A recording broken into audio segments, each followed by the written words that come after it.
8h09 em Campos, de volta ao vivo aqui pela Folha FM, em 98,3, ao vivo lá em nossas redes sociais também, no Face, YouTube, Instagram. Você pode conferir este programa daqui a pouco em podcast. E o programa também fica lá disponível, né, em todas essas redes aí durante todo o dia. Lá no YouTube também já tem, né, vários comentários, tem as participações também no Instagram. Você que está nos acompanhando, sempre nosso carinho e gratidão. Seja muito bem-vindo. Hoje, sexta-feira, 26 de julho de 2024. O Folha no Ar está de volta no oferecimento de Proteus, Unimed Campos, Laboratório Plínio Bacelar e também de Vacina Plínio Bacelar, com o apoio de Radmed. Faz 20 graus agora em Campos, com tempo bom na planície Goitacá. Programa de hoje com o Edmundo Siqueira e Aloysio Abreu Barbosa na bancada. Estamos conversando com o deputado federal do PT do Rio de Janeiro, o deputado Raymond, historiador, professor e teólogo franciscano. Aloysio, eu peço a você para abrir esse bloco aí, por favor. O primeiro bloco a gente podia fazer, como eu gosto de dizer no Nogueira, na série da Netflix, né? A gente estava discutindo aqui no intervalo sobre o poder da Igreja Universal, especificamente na eleição municipal de Campos, que a gente vai falar no final desse bloco. Vamos emendar os dois blocos. E é preciso dizer também que a gente se faz muitas críticas a essa coisa da teologia do domínio, essa questão de querer acabar com o Estado laico. Mas como o próprio Ciro Gomes disse aqui nessa mesma entrevista, é preciso admitir que essas igrejas, elas fazem um trabalho social que a Igreja Católica deixou de fazer, que o Estado não faz, né? Ciro usou um exemplo prático, que eu acho muito, muito pertinente. Só para terminar essa questão religiosa. Se eu sou fiel de uma igreja, de uma dessas denominações neopentecostais, que professa a teologia do domínio, e se meu filho, que é agente pedreiro, perde o emprego, eu falo com o pastor põe na frente do templo no nome, a carteira de trabalho, esse filho dela no dia seguinte está empregado. Então, essa ação social das igrejas neopentecostais, ela existe e é muito eficaz. Isso não é só uma coisa de fé, isso é uma coisa de resultado prático, né? O senhor não é, para terminar esse assunto, que esse foi um espaço deixado pela Igreja Católica Apostólica Romana e pelo Estado, e que essas denominações souberam aproveitar. Espaço vazio, espaço ocupado, né? Não tenha dúvida, Aloysio. Eu acho que há de fato um entendimento, né? E a gente falava muito isso nas nossas comunidades eclesiais de base. Você tem que cuidar da pessoa toda, né? A gente teve uma época, né, que dizia-se assim, vamos cuidar do espiritual, né? E aí a gente passou essa época e começamos a dizer, tem que cuidar de todo mundo. A gente até usava a expressão, se o meu dedinho mindinho está doendo, dói meu corpo todo. Então não dá para dizer, vou cuidar da alma e não vou cuidar do corpo. Vou cuidar das questões religiosas, não vou cuidar das questões sociais. E a igreja começou a fazer isso, né? A gente tinha muito esse cuidado, né, de cuidar do ser humano todo, da pessoa toda. E a gente hoje vive um momento em que parece voltar a essa história de cuidar apenas do dedinho, achar que é só o dedinho que está doendo, ou melhor, cura a tua alma. Tinha até uma expressão, né? Salva a tua alma, né? E a gente dizia, salva a minha alma e o meu corpo, né? E a minha vida, e as minhas relações sociais. Eu acho que quando você faz essa distinção aí da igreja católica e das igrejas evangélicas, você citou aqui notadamente a Universal do Reino de Deus, quando o pastor recebe uma conversa lá com o fiel de que o filho está desempregado, que então precisamos de empregar o Zé Antônio e tal, e no dia seguinte o garoto alguém arruma um emprego para ele. Eu acho que esse papel, né, a Igreja Católica ela o faz de maneira transversal, o faz também, mas a maior eficiência é essa que você está trazendo aí mesmo. Tem uma reflexão feita pelo Diese muito interessante na questão religiosa, diz assim, nós às vezes chegamos na igreja A gente já chega na igreja devendo pra caramba, né? Perdão, piedade, Senhor tem piedade de mim e tal. A gente já chega devendo. E aí quando chega às vezes na igreja evangélica, o cara diz, que bom que você veio, né? Pô, que legal, vem cá, Jesus te ama e tal, abraça o cara. Quer dizer, são duas concepções, duas visões, né? De pastoreio, que a gente precisava de encontrar uma síntese, sabe? Uma síntese. Eu falava no bloco anterior que não há, e eu dizia, nesse caso eu posso generalizar, não há possibilidade de a gente, de fato, ser fiel ao projeto de Jesus de Nazaré se a gente não tiver a dimensão do amor, a dimensão amorosa, a dimensão do afeto, né? Que o amor é uma expressão que cabe nele muitas coisas, né? E aí eu acho que esse cuidado também com o outro, com a vida do outro, a gente precisa de ter mais cuidado. Não que a igreja não faça, tem muitas instituições que o façam. Talvez não o faça no culto, como às vezes a igreja evangélica faz com muito mais propriedade, mais eficácia, mas também o faz. Os programas sociais das igrejas, né? Eu vou citar aqui algumas instituições, podia citar, por exemplo, a São Martinho. Eu estou falando mais do Rio de Janeiro, que é o lugar onde a capital, né? Porque para eu não me equivocar e falar aqui de Campos, mas tem lá a Fundação São Martinho, né? Tem lá a Pastoral do Menor, tem a Pastoral da Pessoa Idosa. Esses grupos acabam ali fora do culto fazendo esse trabalho também, mas eu compreendo que ele é menos eficaz. Vamos virar a chave para o tema desse bloco, vamos emendar o segundo e terceiro. 1 ano e meio, quer dizer, 1 ano e 7 meses, né? Está completando o 7º mês do governo Lula 3. Certamente, por questão de contexto, né? Os tempos não se repetem, é um governo com muito mais dificuldades em vários sentidos do que o Lula 1 e o Lula 2. Né? Como é que o senhor avalia? Eu sou professor, né? Estou acostumado a dar nota. De 0 a 10, que nota você daria para o 1 ano e meio do Lula 3 e por quê? Eita! Nossa, de 0 a 10, como é que nota que eu dou pro governo Lula?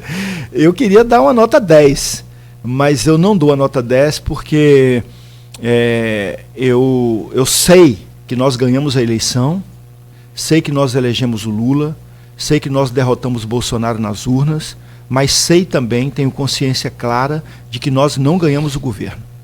E, portanto, a gente ainda está por ganhar o governo.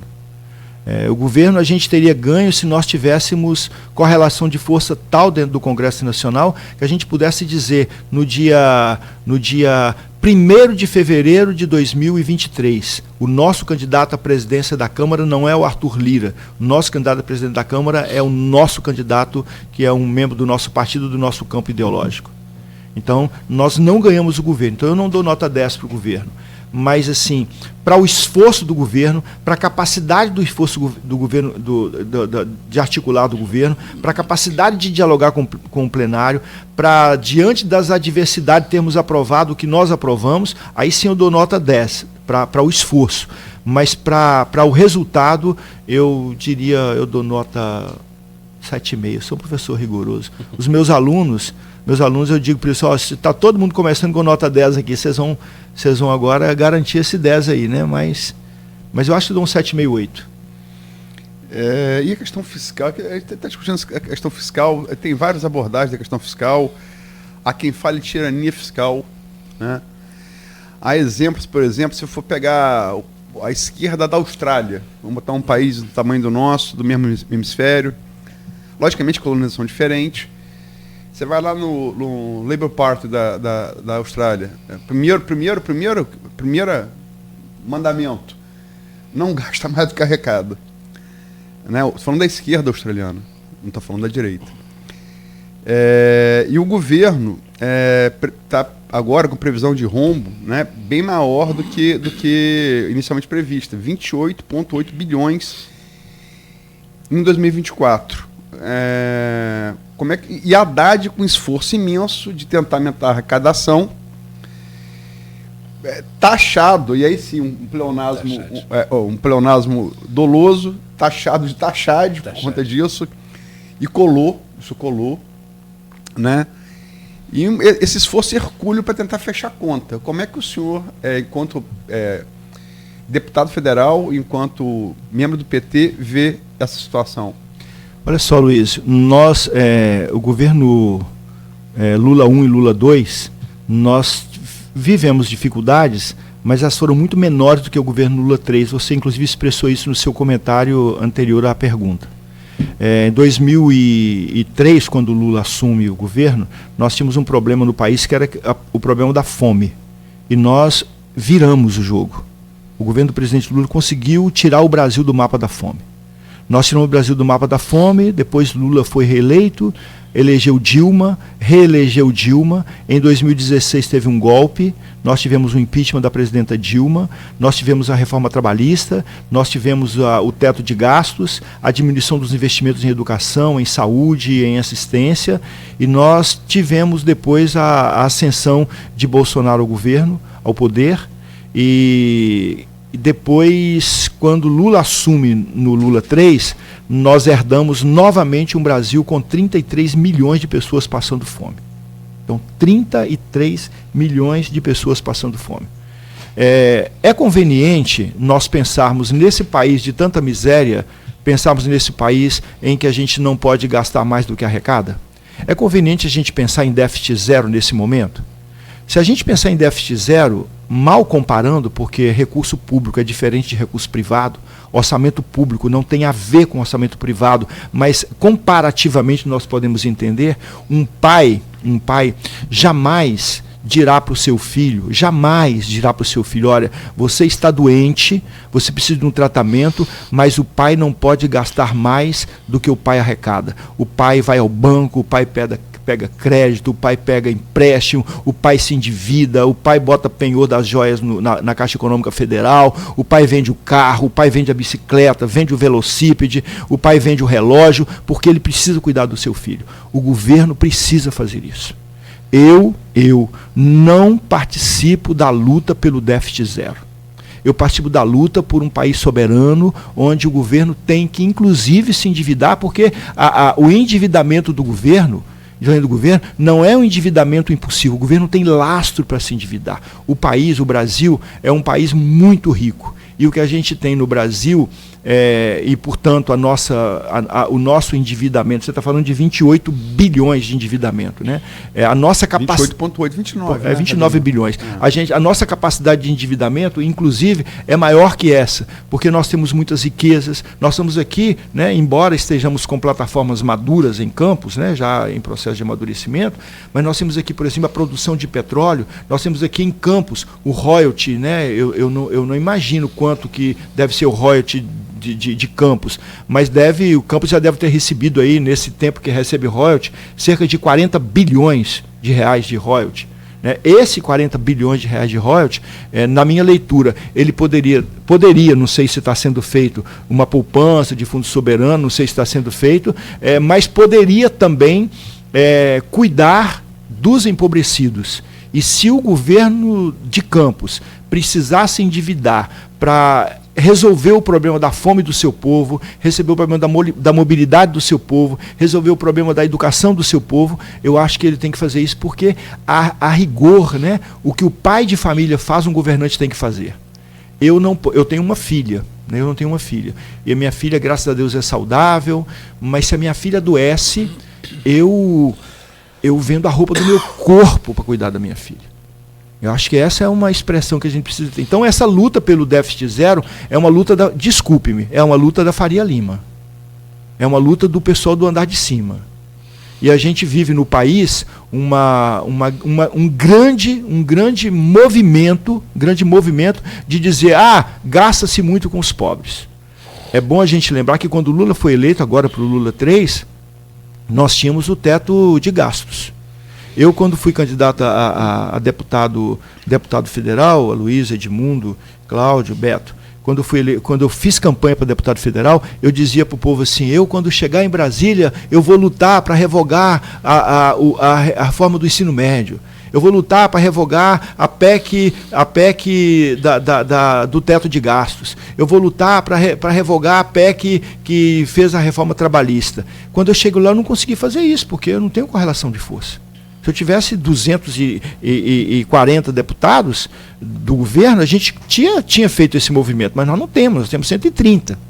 Então, eu não consegui fazer isso, mas nós conseguimos, por exemplo, aprovar, ainda com o Congresso anterior, portanto, no primeiro mês do governo do presidente Lula, quando nós, deputados da legislatura, não tínhamos assumido ainda, porque o presidente assume 1º de janeiro e nós assumimos a 1º de fevereiro.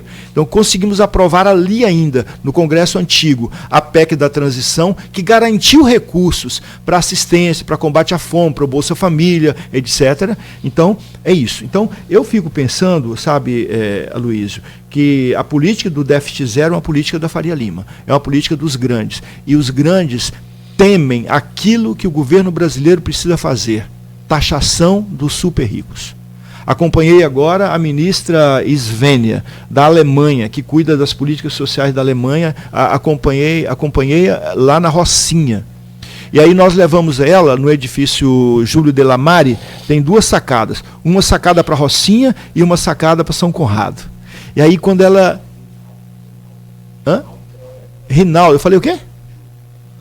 Rinaldo Delamare. O pessoal da Rocinha me pega na porrada se eu esquecer. Eu já mudei nome de cidade aqui, né, gente? O pessoal não está me vendo muito. Na minha cabeça é grande, mas não cabe tudo, né? não cabe tudo. Então, Rinaldo Delamare, obrigado, Pedro. A gente tem uma sacada que é para Rocinha e uma sacada para São Conrado. A gente levou a mulher nas 2 sacadas. E ela falou assim, falou lá no alemão dela, e o tradutor, graças a Deus, estava lá dizendo para nós o que ela estava dizendo, que a gente podia ser que ela estivesse nos xingando. Ele disse assim, ela disse assim, eu prefiro trabalhar para aquele lado de lá, para os mais empobrecidos. Então, eu vi uma ministra da Alemanha falar isso.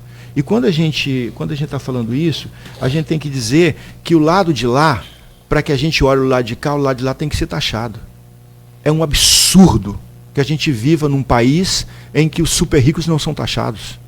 É um absurdo que eu tenha que pagar o imposto do meu carro, que é um carro popular, um IPVA, e que o camarada que tem uma lancha, que tem um iate, que tem um jatinho, ele não paga imposto sobre o bem que ele tem. Isenção de jet ski. Isenção de jet ski. Financiei pelo BNDES. Né? Então, assim, é um absurdo isso. Então, para eu cuidar dos mais pobres, eu não posso estar de mãos dadas com a Faria Lima. Nós falamos no bloco anterior que a gente é do diálogo, da diversidade, mas a diversidade também supõe um lado. Né? E a gente precisa dizer que lado que a gente está. E do lado que a gente está, lembrando aqui o que falou a ministra da Alemanha, né? Eu quero olhar esse lado de cá, então eu falei com ela, olha, só hora que olhar o lado de cá, nós temos que taxar os mais ricos. Porque senão a gente não tem recurso. Então, eu concordo com o ministro Haddad que precisa arrecadar mais, mas não é arrecadar mais tirando do social, que o Haddad não está tirando do social. Porque se ele tentar tirar do social, o presidente Lula dirá para ele, não, nós vamos continuar investindo no social. A gente teve vários programas, né? O Pé de Meia, a gente teve o programa do Bolsa Família, ampliação do Bolsa Família, a questão do perdão da dívida da turma do FIES. É tanto recurso colocado, o aumento das bolsas de CAPES, a bolsa de pesquisa, investimento em ciência e tecnologia, investimento na prospecção de petróleo, investimento na Petrobras, investimento na agricultura familiar, microcréditos para pequenos produtores. Quer dizer, a política social tem que acontecer.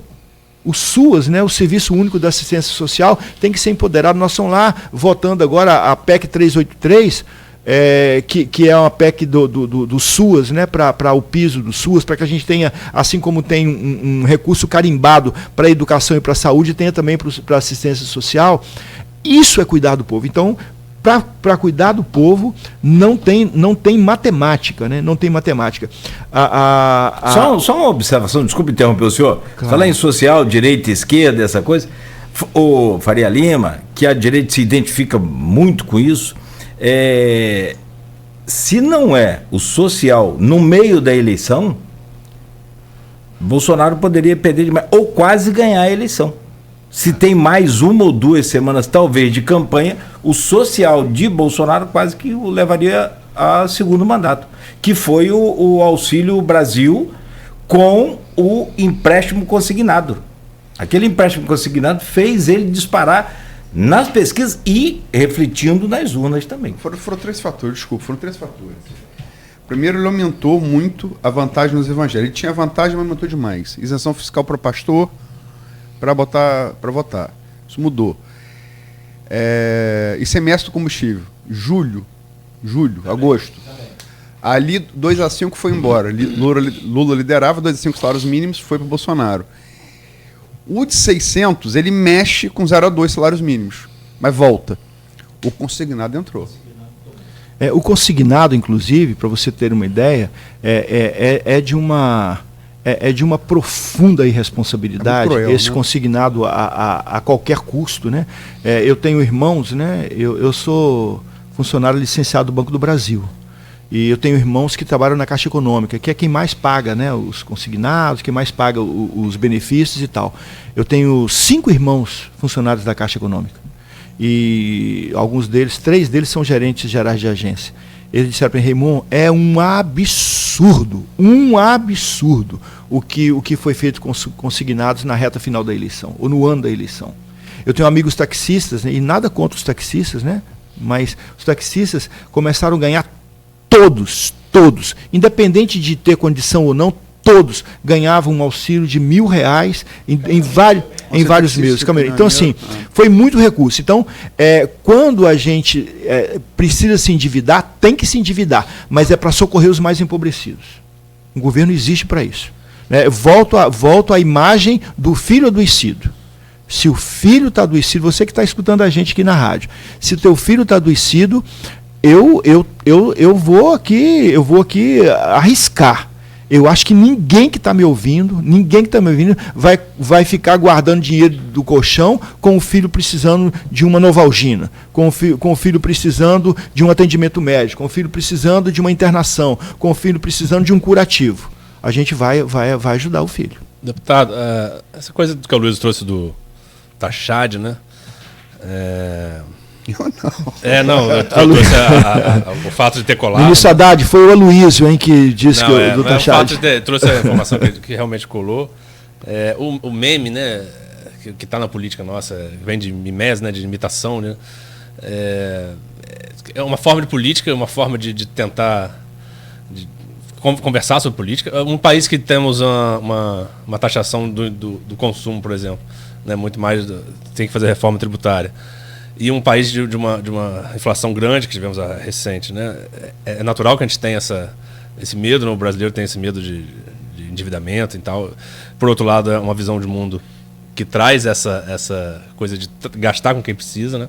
Então, sim, é uma discussão também mais profunda, mas o meme do Haddad mostra que o PT, em certo sentido, o PT enquanto governo, né, está lidando mal com a rede social, com a informação, está lidando mal com essa outra visão de mundo. Acho que a gente viveu um esgarçamento da democracia recente, não só no Brasil, mas no mundo. Esse esgarçamento tem se reforçado em alguns países, inclusive vizinhos nossos na Europa, nos Estados Unidos. Mas, assim, viver em democracia é isso. Se o Haddad taxar a compra da Shein, né, da blusinha, a população vai reclamar. Mesmo que você queira reforçar a política, a indústria nacional, isso vai gerar consequência, porque a gente está acostumado a comprar e não vai gostar. Então, a democracia é isso, é você ter os diferentes reclamando, né, esperneando, juiz esperneante, né, aquela coisa toda. E temos um país vizinho citando a democracia e essa coisa do PT, que é a Venezuela, que está passando um processo de eleição e tá ali trazendo críticas ao país, falando que a gente não tem auditoria no nosso sistema eleitoral. Uma crítica, inclusive, feita pelo bolsonarismo aqui, né? Outro meme que fala que o Maduro ganhou apoio do bolsonarista, né, porque fez essa crítica. Enfim, mas é essa forma de fazer política ditatorial. Lá não tem oposição. Você tem governo, não tem oposição. Que é a ditadura. É isso. Não é a ausência de governo, é a ausência de oposição. A oposição lá, enfim, tem milícias que controlam. Você tem a comunicação é do governo, né, no país. Ou seja, é uma ditadura. Acho que não há para, pelo menos na minha visão, não há que suavizar uma questão daquela. É uma ditadura sanguinária, inclusive. E o Lula tem tentado, de alguma forma, suavizar isso, tentar trazer o país, enquanto parceiro, que não é nada que se faça isso de diferente. É um parceiro, é um vizinho, é um país da América Latina.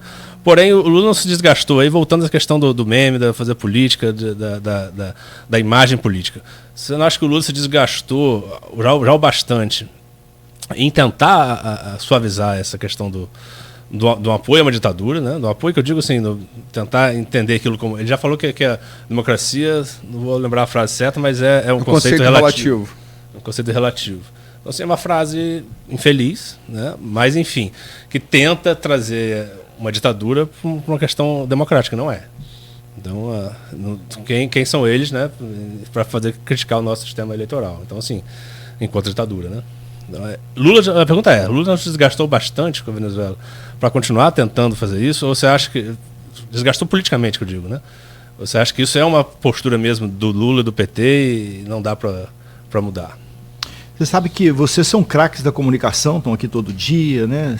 Se debruçam sobre isso, são estudiosos, e acho que vocês têm também consciência de que quanto mais a gente fala, mais também a gente pode ser pego em algumas expressões que não cabem, ou que às vezes não que elas sejam descontextualizadas, mas que às vezes ela nem cabe num contexto, né? Esse contexto da Venezuela é um contexto muito difícil para nós, né? Porque a princípio, né, assim, a princípio é um aliado, né? A princípio é um aliado, mas quando o aliado faz movimentos como o Maduro faz na Venezuela, das últimas declarações dele, a gente tem que entender que é um rompimento com a democracia. E se a gente reclama do 8 de janeiro, a gente não pode aplaudir a decisão da Venezuela, a fala da Venezuela. Então acho que tem umas coisas muito claras.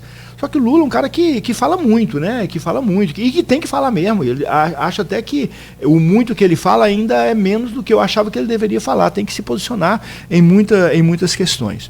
E aí tem uma distinção, porque assim, o Lula é a nossa maior referência, né? Não é considerado apenas por nós petistas como a maior liderança política do país, mas é considerado por grandes homens e mulheres, lideranças políticas do mundo todo, como uma das maiores lideranças, se não a maior liderança mundial hoje, que pilota, né, o desenvolvimento, que pilota a articulação latino-americana caribenha, latino-americana caribenha africana, o sul do mundo que discute com o norte do mundo, os pobres que discutem com os ricos, o combate à fome, né? É um camarada que protagoniza isso de maneira muito como um mestre, né? Muito magistral. Mas é preciso a gente entender também que o PT ele não é um partido que está cuidando, né, de uma conchinha, de uma casinha. O PT hoje é uma baita federação, né? É um amontoado, né? Para além das correntes que a gente tem dentro do PT, hoje a gente pensa, nós temos governo, nós temos direção do PT, portanto, direção nacional, direção estadual, municipal, local, portanto, PT. Depois nós temos a bancada e temos a militância. Então nós temos aí 4 segmentos que ouvem as falas do presidente Lula e que têm o direito democrático, o direito sagrado de concordar ou discordar. Eu particularmente acho, sabe, que esses desgastes, né, democracia relativa, democracia não é relativa, né? Acho que a gente precisa entender isso, e não é o fato de o presidente Lula falar que está ok. Não é o fato do Maduro, que outrora a gente considera como um aliado, que diz assim, olha, vamos ter ali se a gente perder a eleição vai ter um banho de sangue. Ah, não quis bem dizer isso. Irmão, não devia ter dito, acabou, né? Não devia ter dito, porque isso não é a expressão que se dizer. Imagina eu, um pacifista, um franciscano, dizer que está tudo bacana porque é o Maduro, né? Pô, pode ser meu pai, minha mãe, né? Que Deus os tenha num bom lugar, mas quando vivos aqui entre nós, se dissesse uma coisa dessa, não tem concordância com eles. Não há concordância, porque é a definição do lado que a gente está. A gente, voltando aí ao início da sua fala, Edmundo, quando você fala se referindo novamente ao Haddad e tal, na questão das taxas, né, é bom a gente lembrar que o Brasil, por exemplo, anseia, deseja, busca, quer, implora por uma reforma tributária há muito tempo. Que reforma tributária que nós aprovamos agora? Uma reforma tributária possível, que ainda vai passar sob o crivo do Senado. né? Mas nessa reforma tributária, por exemplo, uma perda, na minha leitura, como homem que sou, franciscano e pacifista que sou, e homem da política, que faz a leitura do contexto do nosso país, em que há muita violência no campo, em que há muito armamento distribuído entre as pessoas, há muita arma de fogo nas mãos de pessoas despreparadas, há muita arma de fogo que é desviada para o crime organizado, de colecionadores, isso é fato, né? Ninguém aqui está aludindo ou falando de uma coisa sem conhecimento, né? Nós tínhamos a perspectiva de manter para as armas um imposto de 85% e nós perdemos no Congresso Nacional. Hoje, comprar uma arma no Brasil e comprar uma flor, você paga o mesmo imposto, a partir da reforma tributária que nós estamos aprovando no Congresso Nacional. Mas nós tivemos alguns ganhos. Por exemplo, nós tivemos ganhos dos itens da cesta básica que a gente vai tirar o imposto integralmente. Do item da carne e das proteínas, que vai ser retirado integralmente. Dos itens das taxas, por exemplo, das concessionárias, em que o imposto para os brasileiros e brasileiras do cadastro único, que eles vão ter o retorno, né, que a gente está chamando de troco social, né, ou cashback, para usar uma expressão inglesa. Então, quer dizer, tem movimentos sendo feitos. Agora, é claro, né, que nesse movimento todo, é um movimento de muita discussão. Nós somos hoje 68 deputados do PT. Nós nos reunimos toda semana, para debater os problemas políticos do Brasil. Nós nos reunimos toda semana para debater as iniciativas do governo. Nós nos reunimos toda semana para conversar sobre os pontos que vamos debater no plenário, que vamos enfrentar da extrema-direita dentro do plenário da Câmara dos Deputados, e como é que a gente vai dialogar. Agora, a comunicação é isso, né? Terminando aqui essa minha resposta, da mesma forma que eu comecei. A comunicação é o grande desafio da humanidade.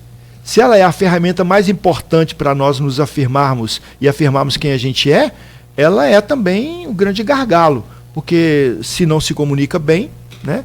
Conforme diz o velho guerreiro, quem não se comunica, se estrumbica. Mas quem não se comunica bem, se estrumbica ainda muito mais. Quem não se comunica, se trumbica. É trumbica, né? Eu falei estrumbica? É porque eu sou mineiro. Lá em Minas o pessoal fala estrumbica, mas é trumbica. Mas vamos virar a chave, deputado, porque são 8h42 já. Vamos. Eleição de Campos.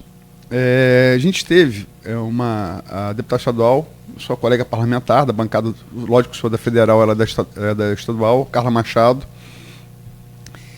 que se lançou pré-candidata, né?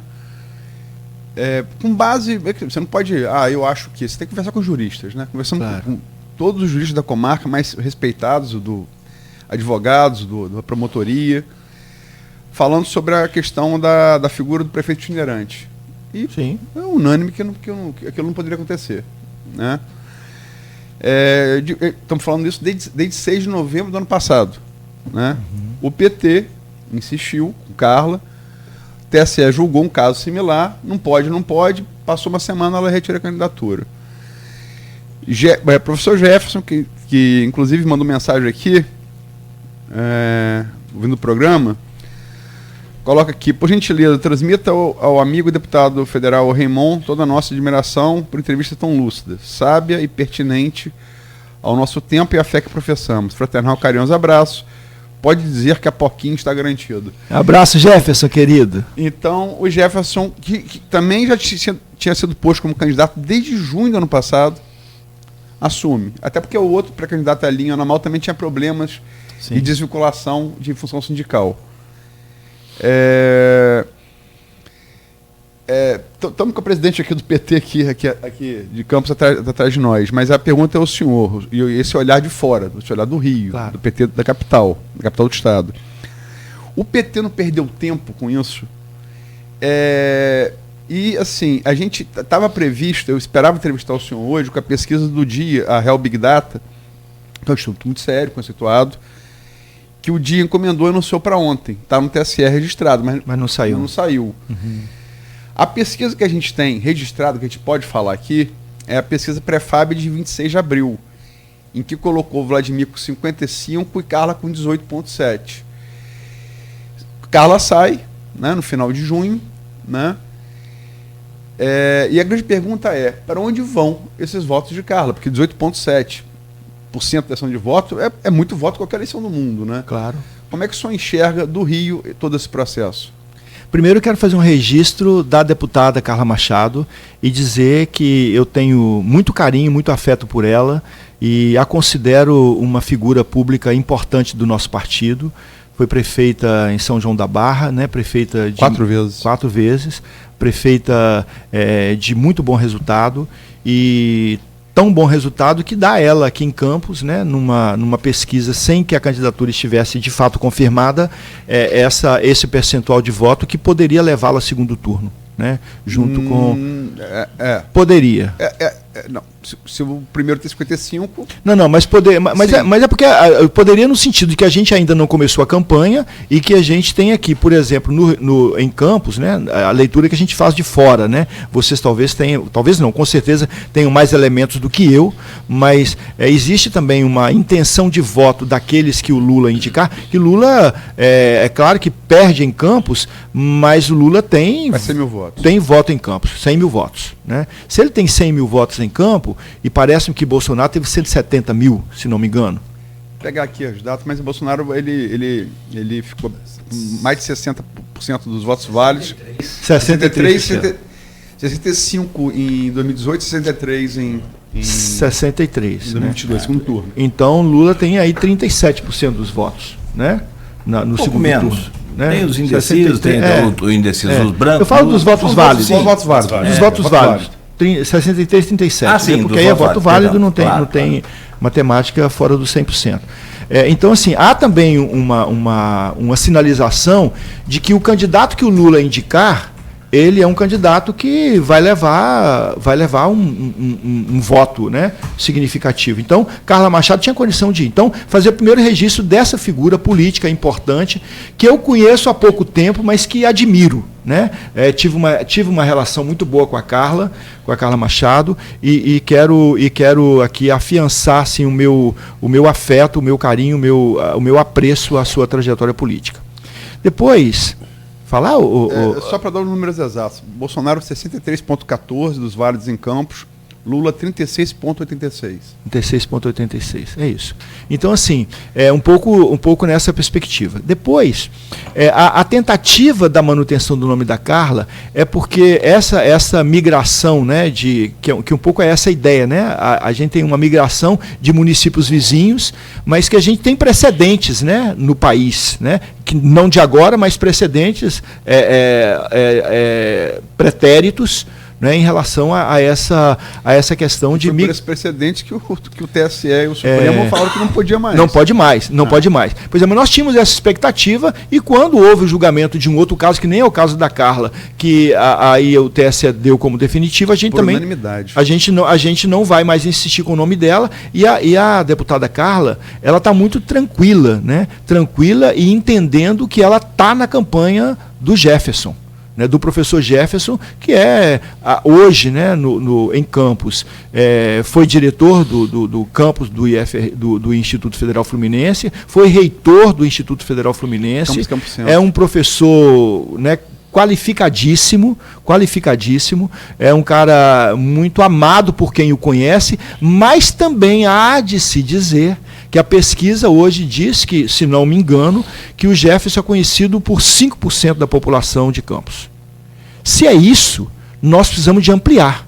Na hora que a gente ampliar, se os 5% que conhecem o Jefferson, uma maioria aponta voto nele, desses 5%, significa dizer que ao crescer o conhecimento do professor Jefferson na cidade de Campos, nós teremos condição também de ampliar o seu voto, e nós temos expectativa, estamos avançando com essa expectativa.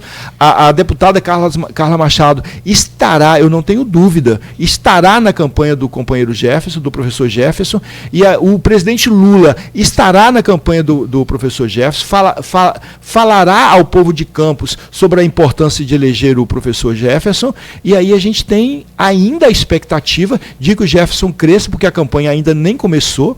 A pesquisa que seria publicada no dia de ontem, talvez ela já reflete reflita na hora que ela vier a desistência da Carla e a migração de votos que a gente espera que venha para Jefferson. Então a gente está nesse momento. Então eu quero aqui dizer para o povo de Campos que em relação, na leitura que nós fazemos à distância, dos nomes colocados para a Prefeitura de Campos, tanto da professora Carla Machado, do Elinho, que retirou a candidatura e que apoia o professor Jefferson, nós temos um outro nome agora colocado, que é o ex-reitor do Instituto Federal Fluminense, o Jefferson, que será o nosso candidato, por enquanto é pré-candidato, mas será o nosso candidato, e essa candidatura é uma candidatura que vem para fazer o debate sobre a Campos que a gente quer.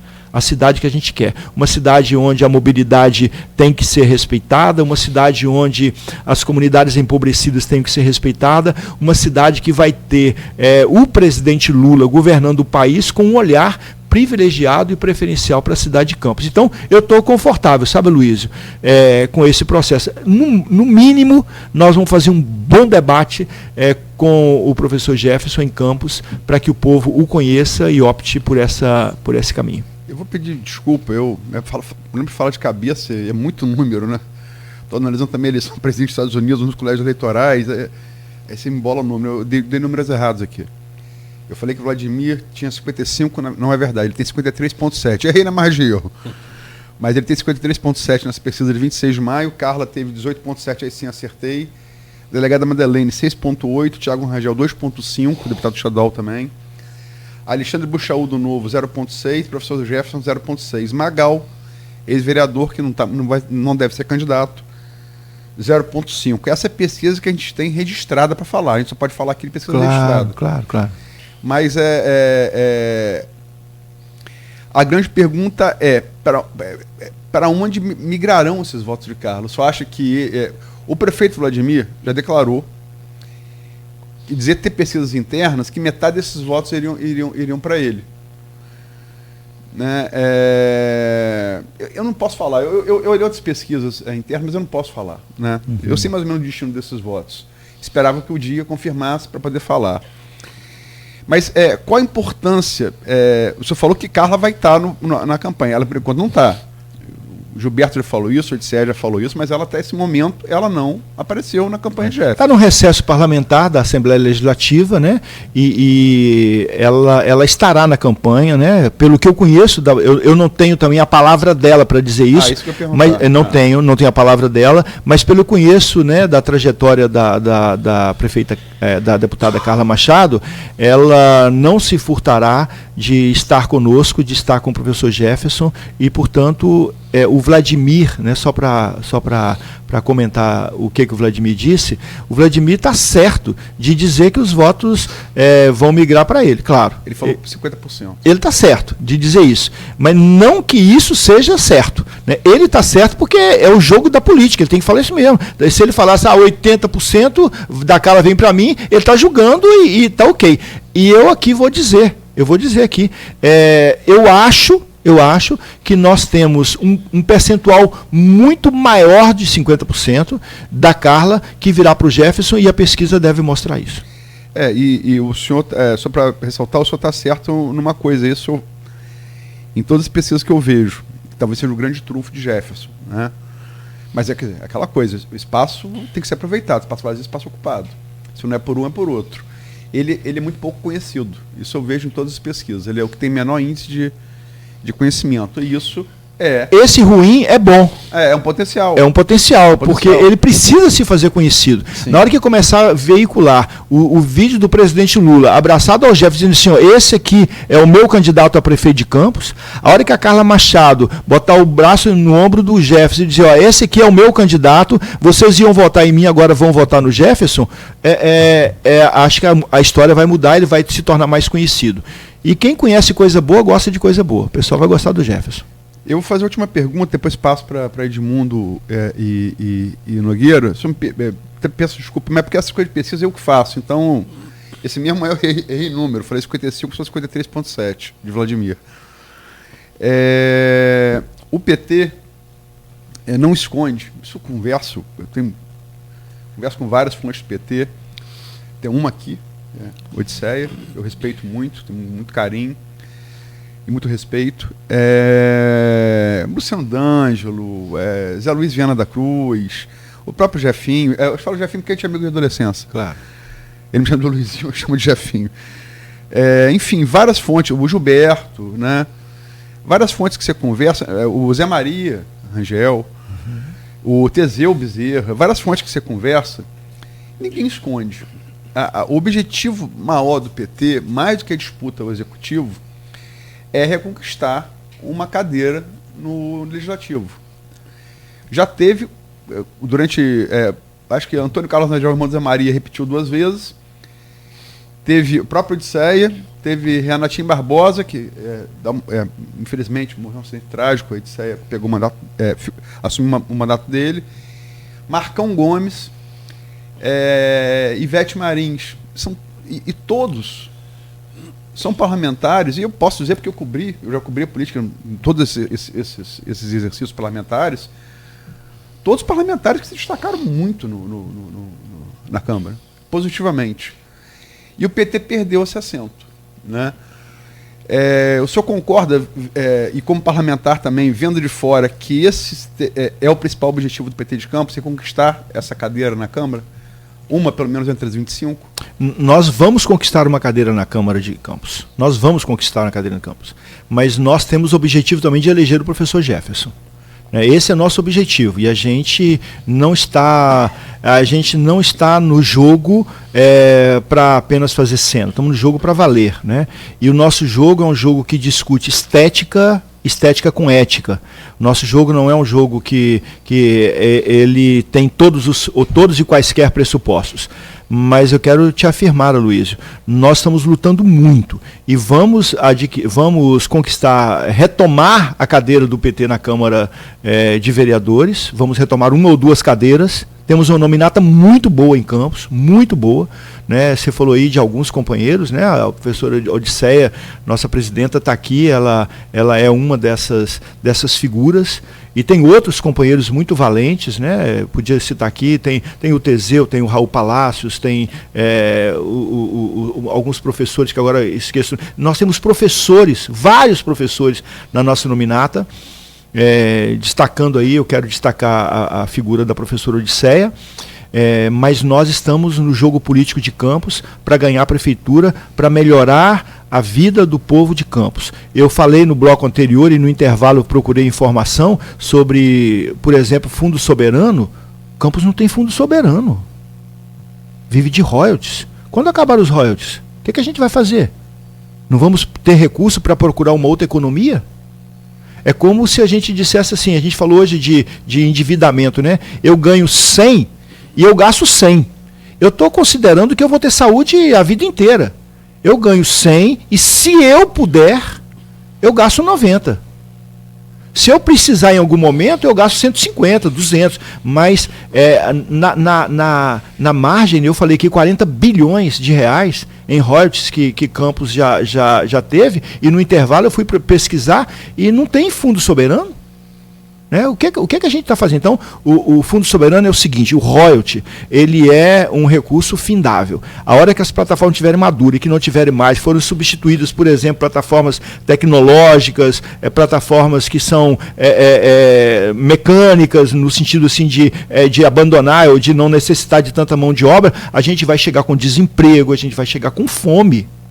A hora que não tiver mais royalties. E a gente precisa. Então o Jefferson é candidato para pensar, por exemplo, no Fundo Soberano, para pensar no futuro, para pensar na juventude, para pensar nas mulheres, para pensar nas comunidades empobrecidas, para pensar no transporte público. O Jefferson é candidato para pensar numa cidade, numa campus, que seja diferente da que está colocada. Não estou aqui fazendo crítica aberta, até porque não tenho elementos para fazê-lo. Mas eu não tenho dúvida nenhuma, que o professor Jefferson é um candidato à Vera, para fazer a diferença e para mudar a história de Campos.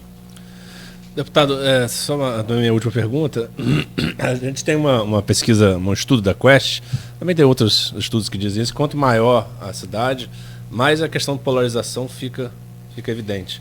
Direita, esquerda e tal, Lula e Bolsonaro. Quanto menor, mais as questões comezinhas, questão do dia a dia da cidade tem força. Cidades médias como Campos, isso é um pouco dividido, mas também é mais vinculado à questão. o senhor disse aí que o Lula participará da campanha do Jefferson enquanto apoiador. O senhor acha que a estratégia do PT nacionalmente, que é uma eleição muito importante, a eleição municipal, né, define muito a eleição futura, a estratégia do PT vai ser de reforçar essa polarização? Ou você acha que as cidades médias como Campos vão ser a questão mesmo mais internas? Em que sentido?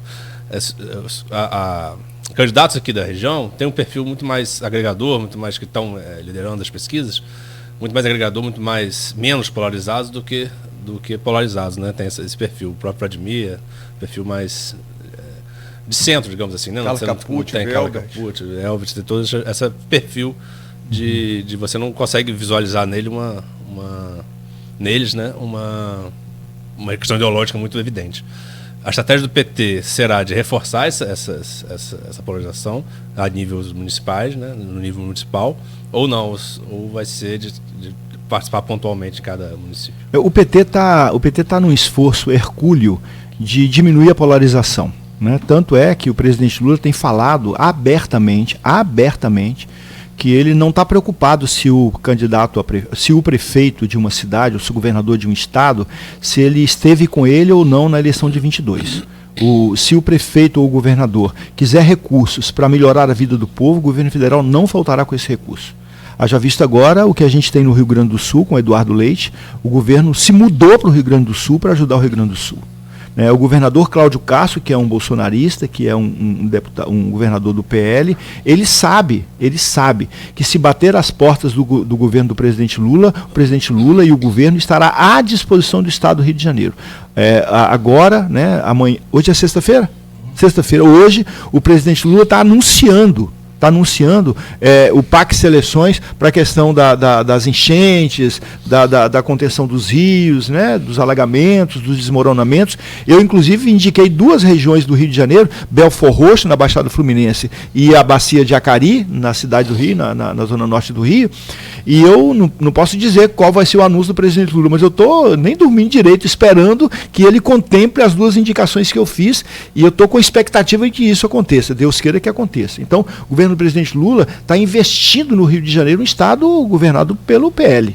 Então, essa é a marca nossa para dizer: nós não queremos aumentar a polarização. O nosso desejo é que o nosso povo, o povo brasileiro, seja coberto por políticas públicas adequadas para melhorar a sua vida. Agora, numa manifestação eleitoral, é claro, né, que a gente quer eleger aqui em Campos o prefeito. É claro que a eleição de 2024 ela tem consequência na eleição de 26. É claro que o presidente Lula, ele e os ministros, né, o professor Jefferson já esteve em Brasília, já fez lá algumas fotografias com vários ministros que vão estar na campanha. Nós vamos estar nas campanhas, né? O meu mandato estará à disposição de fazer em Campos e nas 92 cidades do Rio de Janeiro. Se alguns candidatos me procurarem e tiverem algum compromisso com esse processo que nós queremos construir, terão o meu apoio, terão o meu vídeo, que é um vídeo do deputado Raimon Campos. Talvez seja nada, mas aquilo que eu tenho, tudo que eu tenho, eu quero dar para a gente colocar. E o presidente Lula da mesma forma.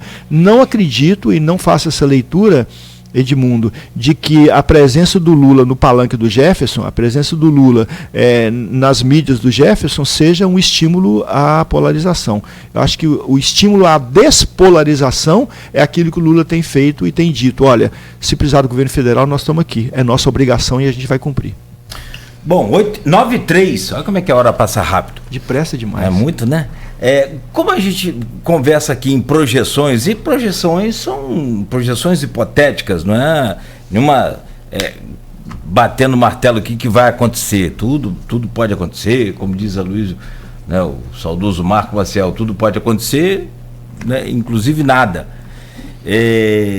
Eu só queria fechar te perguntando sobre como é que é seu relacionamento e até uma análise, uma avaliação de uma que é hoje das, diria, maiores revelações dessa nova geração aqui de Campos, da política de Campos, que é o presidente da Assembleia, Rodrigo Bacelar. E como é que é essa relação do senhor, Raimon, com ele, se é que existe, se não existe, até num eventual segundo turno, se nessa projeção o senhor disse que o PT pode estar, né, nessa disputa, talvez contar com o apoio dele é viável, é possível, não é? É possível dialogar? Como é que é isso? Você sabe que eu tenho por prática, sabe, Cláudio, que o diálogo ele tem sempre que se dar. Né? Eu fui vereador durante 4 mandatos com o filho do Bolsonaro, com o Carlos Bolsonaro na Câmara Municipal. E da minha parte... Hã? Quem manda se meter nessas histórias, não? Ganha insalubridade. Da insalubridade. Eu vou falar com o presidente da Câmara lá, que eu não, durante meus 16 anos na Câmara, não tive insalubridade, né, nos meus subsídios. Mas assim, tirando a brincadeira, é claro, da minha parte, né, ele tem o lado dele e eu tenho o meu, eu tenho clareza disso. Então, o diálogo, ele se dá na dimensão do respeito e não na dimensão da coalizão de pensamentos políticos. Sobre o deputado Bacelar, eu encontrei com o Bacelar, se eu não estiver com a minha memória falando, uma única vez, que foi ontem. Uma única vez. Não tenho relação com o Bacelar. Mas também não tenho aqui uma resposta para dizer, olha, eu acho que a gente pode pegar o apoio dele, eu acho que não pode. Acho que a gente indo ao segundo turno, e portanto, aí sim, havendo uma polarização eleitoral no segundo turno, acho que o diálogo ele tem que ser feito com todo mundo, desde que você coloque claramente as bases desse diálogo. Eu não sento à mesa, né, eu não vim aqui para a Folha FM 98.3 aqui para conversar com vocês nessa manhã, sem que antes a Odisseia me dissesse, olha, você vai lá encontrar o Cláudio Edmundo, né, o Cláudio Edmundo e o Aloísio, para conversar, e o Beto está lá na técnica, me passou o que é a Folha, o que é essa rádio. Então, quer dizer, os acordos... Não precisa falar o que ela falou, não. Acordos... Pode ficar só. Eu vou, não precisa, não. Pode ficar conforme diz o Ariano Suassuna, eu falo, mas depois que eu sair da sala. Entendeu? Né? Respeito. Mas falou super bem, claro, né? E as melhores referências, tanto a Odisseia, quanto a Vaninha, que é a minha assessora aqui em Campos, né? Quanto também o Jefferson, as pessoas com quem eu conversei, as melhores referências. Então a gente, quando vai para um acordo, quando vai para uma conversa, a gente sabe quem está à mesa com a gente. Né? Não dá para sentar de gaiato, né, na mesa. Então, acho que toda a autoridade política, e aí tem uma questão de institucionalidade, né? O Rodrigo Bacelar, ele é presidente da Assembleia Legislativa. Né? Então, respeita a institucionalidade. O pessoal não converso com o Lira. Por que eu não converso com o Lira? O Lira é o presidente da Câmara dos Deputados. Sim. É o presidente, né, da Câmara dos Deputados. Então tem que conversar com ele. Agora, eu sei muito bem o lado que eu estou e o lado que ele está. Né? Eu sei as diferenças que temos, mas essas diferenças não podem nos colocar em pontos que a gente não possa nem apertar a mão do outro, nem dizer um bom dia, né? Desejar que o outro tenha saúde. Né? Acho que é isso. Agora, politicamente, a discussão é outra. Quais as bases de um acordo que a gente poderá fazer? Essas bases têm que ser colocadas na mesa e ver se dá para caminhar. Perfeito. Agradecer ao senhor, dizer que foi muito bom recebê-lo aqui, tenho certeza que a bancada também vai fazer coro com esse pensamento, acho que foi legal, muito produtiva a conversa, muito boa. Em vários pontos a gente poderia prolongar aqui para outras edições, no estilo Netflix, né, fazer série, mas agradeço muito ao senhor pela presença, desejo sempre muito boa sorte, saúde, paz, e agradecer sempre a simpatia e o carinho da Odisseia, o Pedro também que está aqui com o senhor. Obrigado, bom dia e bom final de semana. Um abraço, paz e bem. Amém, amém. Meu caro Edmundo, obrigado aí pela semana também, bom dia e até semana que vem. Obrigado Nogueira, Beto, Luísio. Obrigado pela entrevista do deputado. Como eu falei no início, precisamos ouvir todas as correntes e acho que a democracia precisa que a gente volte à normalidade, né? Então, normalidade democrática é isso, é conversar, é dialogar com quem pensa diferente. Lógico que linhas devem ser traçadas, né? Lógico que limites devem ser impostos, porque não há que se conversar, por exemplo, quem comete crime, quem é um nazista, quem é uma... Enfim, limites devem ser traçados, mas o diálogo com o diferente é o que determina, o que constrói a nossa democracia. Então, precisamos voltar não, né? Mas reforçar a um Estado democrático. Que bom que a Folha e Campos, e, enfim, nosso sistema eleitoral está de pé, apesar de algumas críticas de fora, e estamos discutindo as cidades que são tão importantes, né? Discutindo a municipalidade. É um ano muito bom para isso, uma oportunidade de discutir nossa municipalidade, nossa questão urbana. Agradecer de novo o deputado e quem nos acompanhou até aqui, desejar um bom final de semana. E parte dessa entrevista vai estar amanhã no Jornal Folha da Manhã, depois você confirma aí para mim, Aloysio. E bom dia também, Aloysio, obrigado, bom final de semana que vem, nesse revezamento de 2x2, né? Aloysio vai estar com a gente aqui na bancada. Obrigado, bom dia, Aloysio. Bom dia, Nogueira, bom dia, Beto, obrigado, deputado, não conhecia pessoalmente, foi um prazer. Muitos temas aqui, a gente podia ter mais tempo para falar de maneira mais aprofundada, a questão da religião na política, né? Questões teológicas também, que é a sua formação, é uma área do meu particular interesse, embora eu não seja religioso, mas eu gosto muito de ler sobre. Também acho que a questão da Venezuela a gente podia falar bem mais. A questão da eleição de Campos, então. Mas enfim, falamos de todas. Eu acho que foi importante. Edmundo falou, acho que democracia e jornalismo tem uma coisa muito parecida, né? Só se faz, no mínimo, com dois lados. Pode ter mais, mas no mínimo dois, né? Ponto contra ponto, né? Você não faz síntese sem ter tese e antítese, né? Sim. Enfim, agradecer. Espero aí que o senhor esteve ontem lá em Bom Jesus, lá com a Silvana, mandar um beijo para a Silvana, se estiver nos ouvindo, minha querida colega lá de Fafic, de comunicação. Querida demais. Ela e o Michael, os dois, gostei muito deles. O Michael eu não conheço. É um jovem muito, muito legal, gostei. A Silvana, e como disse o Nogueira aqui, o que o Maurício Batista e Dona Sebastiana são aqui pro Folha no Ar, a Silvana é no Folha 1, né? No Folha 1, perdão, no WhatsApp, o grupo de WhatsApp do programa, né? Tá sempre lá.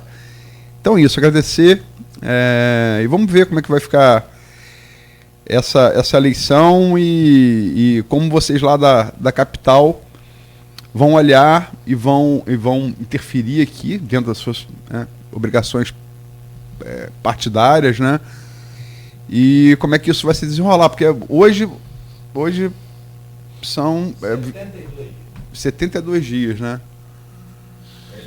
72 dias, é pouco tempo. 1h12 de urna aberta. 72 dias para a eleição Brasil. O que você falou? 1h12 de urna aberta, que a Luiz também faz isso. 2 dias para a eleição na Venezuela e 102 dias para a eleição na Casa Branca. Então, estamos em períodos definidores no mundo, né? É bom comprá-lo de perto. Obrigado, deputado. Obrigado. Ô, Cláudio, quero agradecer também, assim, aproveitar, agradecer a você, ao Edmundo, ao Luiz, ao Beto, e também agradecer a partir de vocês e da Odisseia, do Jefferson, do Pedro, que está me acompanhando aqui, da Vaninha, minha assessora aqui em Campos, agradecer também ao pessoal de Campos e da região, né, que eu fiquei muito bem impressionado, sabe, com os debates, com as conversas que fiz. Fiz umas conversas muito boas ontem em Bom Jesus de Itabapuana, também na cidade à frente, lá em Itaperuna, aqui em Campos, né? Hoje à noite a gente vai se encontrar também. Vou hoje visitar o Instituto Federal Fluminense, lá com o professor Vitor, que é o atual reitor. E eu fiquei muito bem impressionado, né? Muito bem impressionado. E quero agradecer muito o acolhimento, o carinho de todos vocês e me colocar à disposição. Eu acredito que a política ela é a ferramenta mais importante da humanidade, né? Mais importante. E as pessoas precisam de acostumar com isso, acreditar na política, né? Ressignificar a política para a gente avançar, para a gente ajudar o nosso país, a nossa cidade, o nosso bairro, a nossa rua, a nossa casa, as nossas relações a serem melhores. E desejar também a todo mundo aí um bom final de semana. Minha saudação franciscana de paz e bem para todo mundo.